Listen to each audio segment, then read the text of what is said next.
Okay, welcome to part 2 of Ruger versus Gebhard, Dresden, 1915. Ruger's white, Gebhard is black. And I was just discussing white's 12th move, knight to g5, and asking you how would black reply. Or if you were black, how would you reply, because white is trying to inflict a weakness into the king's position. And because obviously white is threatening mate on h7. So I'd say the first move you'd probably look at, which isn't the move that was made in the game, is g6, sort of shutting off the diagonal for the queen. But this actually loses material for black, and this is how. It's white plays knight d4, attacking the bishop. Now the bishop has to move, and it will move back to b6.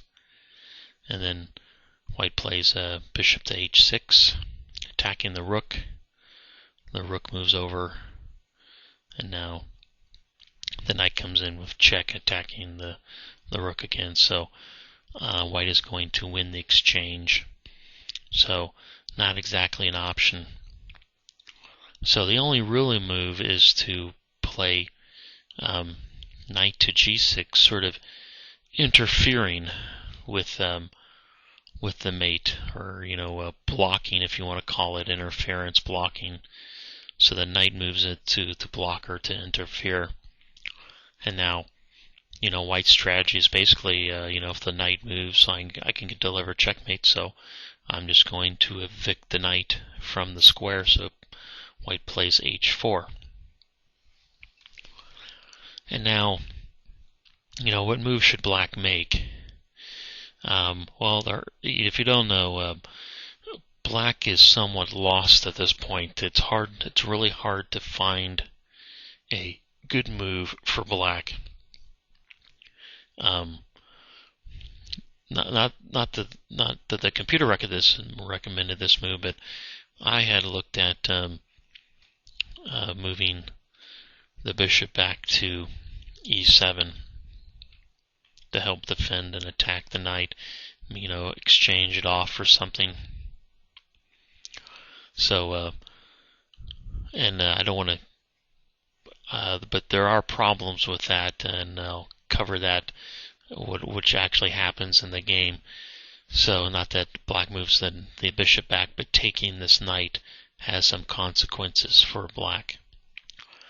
So black decides to try to get rid of the knight by poking it with the pawn. So now we have black has moved this pawn forward. Now this pawn is a potential target for black.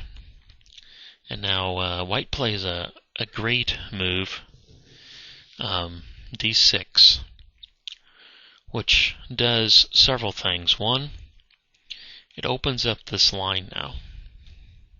If you don't know, now this knight is actually, right here, is actually in take, because it's actually undefended, even though you say, well, it's backed up by the pawn, but this pawn is now pinned. So this knight, it actually now threatens, so d6 opens up this diagonal, threatens to win the knight. It cuts off the bishop. Now the bishop here cannot retreat to defend.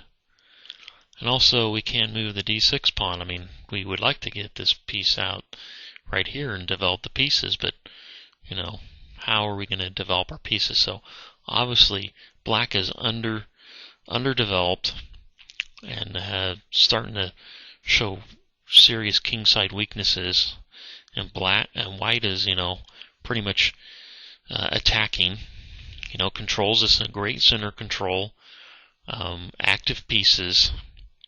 You'd say, well, what about king safety? Well, the king is not really under attack, so king safety is okay. So what does black do? Well, black actually takes the knight, thinking that it's winning material, but actually, I should say black takes, and you're thinking, well, why didn't just white recapture? Could actually capture this knight here, and it'd be, black is taking a knight and white is taking a knight, so everything's even. But white actually retakes the pawn because now this line is open right here for the rook. I want to say this is, very similar to when I covered this whole maneuver of take and take and opening up the line for the rook.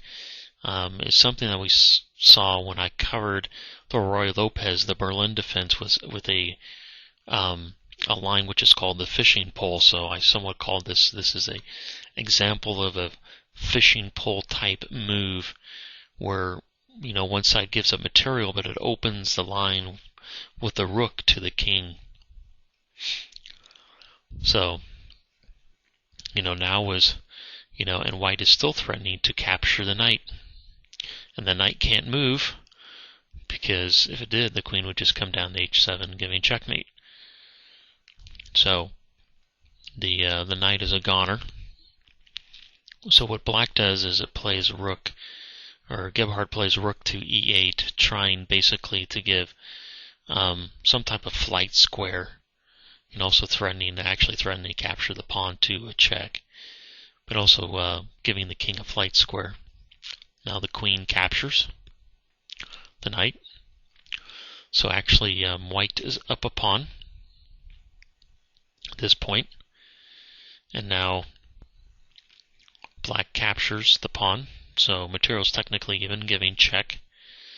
You're saying, well, what should white do? Well, white actually now just moves the f1. Safe. Very simple. Reply. No, moving pieces, So, what should black do? Well, there's nothing. Actually, black resigned in this position, and I'll show you why, because there's nothing really to do. Because it's hard to find a good move for black in this position. In fact, I can only find two. One which leads to a very quick mate, queen to e8. Loses pretty quickly by queen to h7, king, king to f8, and queen checkmates. Instead of playing queen to e8, black could sacrifice the rook by check. King takes, queen gives check. King comes back to f1. And then, once again, it's hard to find a real good move for black. Let's say the pawn takes, or a bishop takes pawn, but then, very simply, rook to h7, bishop to e5, protecting the g7 pawn, right here. And then queen to h5, and it's pretty much over after that. Because, well, actually, black's going to lose the queen by king to f8, and then check, king a7. Then you can just take the queen. Maybe the simplest. I don't know if there's a checkmate here, or a forced checkmate or not, but obviously, if the rook takes the queen, it will be over anyways. So that's that game. So in this position where after white played king to f1, black just resigned. So that's the end of the game, and actually that's the last annotated game I was going to cover for the quote-unquote 12 lessons. From here I'm actually going to start a new series called Beyond the Basics, where I'm probably going to cover a lot of annotated games, but also go back and fill in openings that I didn't cover the first go round, and cover maybe more end games or topics in chess. So probably a little bit heavier on the annotated games, because I believe in doing tactical puzzles, studying games, and then playing chess. So I think you can learn a lot by studying games. You get sort of you can study opening and the middle game and the end game if it actually gets to an end game. So I like studying games because you get to study tactics and various positional analysis. It's sort of like an all-in-one chess lesson.